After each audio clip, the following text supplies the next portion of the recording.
Many people believe their pace is normal.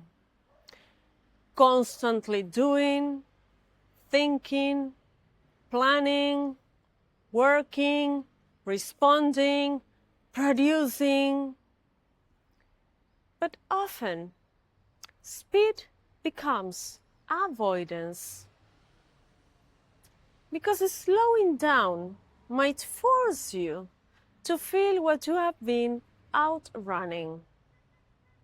And the body notices fatigue, tension, poor sleep, irritability, overload.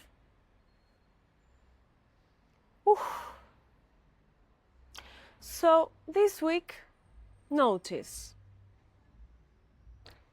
how often are you rushing, not from alignment, but from discomfort. Then practice this. Choose one moment each day. Walking, eating, speaking, responding, and internally slow it down by 25%.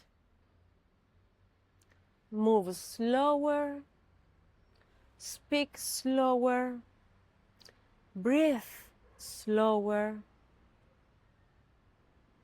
Notice what surfaces, because speed is not always progress. Sometimes it's fear of what stillness reveals.